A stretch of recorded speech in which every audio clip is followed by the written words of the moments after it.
Hi friends, எல்லோரும் எப்படி இருக்கீங்க? இது டே பிஃபோர் எடுத்த விலாகுங்க. ஈவினிங் வந்து டிமார்ட்டில் பர்ச்சேஸ் பண்ணிட்டு வந்தேன் இல்லைங்களா? சரி, அதை கொஞ்சம் ஆர்கனைஸ் பண்ணி வைப்போம் அப்படின்னு சொல்லிட்டு தாங்க எடுத்து க்ளீன் பண்ணலான்னு அந்த ஒர்க் பண்ணிகிட்டு இருந்தேன்.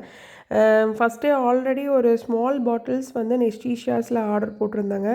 ஆக்சுவலி அது வந்து ஸ்பைசஸ் போட்டு வச்சுக்கிறதுக்கு ஓகேங்க. பட் வந்து நம்மளோட இந்த ஸ்மால் அந்த கடுகு, உளுத்தம்பருப்பு இந்த மாதிரியான ஒரு சீக்கிரம் உயர அந்த பொருட்கள் வந்து போட்டு வைக்கிறதுக்கு வந்து எனக்கு ஆக்சுவலி அது செட் ஆகலை. ஸோ அதனால நான் மறுபடியும் வந்து ஒரு 10 டேஸ்லேயே வந்து மறுபடியும் ரீஃபில் பண்ணுற மாதிரி ஆயிடுச்சு.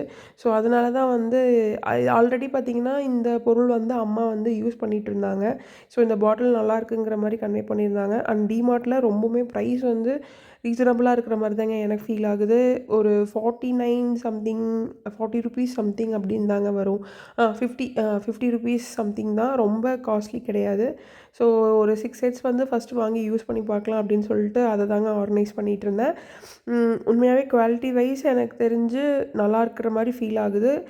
அப்புறம் பார்த்திங்கன்னா நார்மலாக எப்பவும் போல தான். வாஷிங் பார்த்திங்கன்னா நம்ம ஃபஸ்ட்டு ஒரு தடவை வாஷ் பண்ணிட்டு அப்புறம் சோப் போட்டு வாஷ் பண்ணிட்டு, ஸோ மொட்டை மாடியில் நல்லா வெயில் அடிச்சிச்சுங்களா, சரி வெயிலையே கொண்டு போய் வச்சு சீக்கிரமாக ட்ரை ஆகிடணும்னு சீக்கிரமாக ட்ரை பண்ணி வச்சுட்டு ஒரு இந்த 6 பொருள்ஸ் மட்டும் இப்போதைக்கு வந்து ஆர்கனைஸ் பண்ணி வச்சேன்.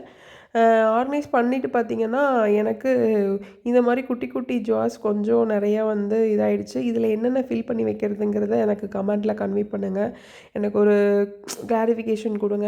ஏன்னா ஃபஸ்ட்டே வந்து நல்லா பிளான் பண்ணாமல் விட்டுட்டங்காட்டி பின்னாடி வந்து கொஞ்சம் எனக்கு இதாகிடுச்சு. அதை கண்டிப்பாக கன்வே பண்ணுங்கள். அப்புறம் அந்த அன்றைக்கி பார்த்திங்கன்னா நம்மால் படம் ஓடிட்டு இருந்துச்சு. அப்படியே பார்த்துட்டு ஒரு ஸ்பெஷல் தோசை தாங்க, தக்காளி தோசை தான். கோதுமை மாவில் தக்காளி தோசை. இன்ஸ்டன்ட் தோசை மாவு வேணும்னா இதை ட்ரை பண்ணி பாருங்கள். நம்ம வீட்டில் ஒன்றும் ஃப்ரிட்ஜு வாங்கலைங்க. ஸோ அதனால் நான் அடிக்கடிக்கு இந்த மாதிரி இன்ஸ்டன்ட் தோசை மாவு தான் நம்மளே ரெடி பண்ணிக்கிறது.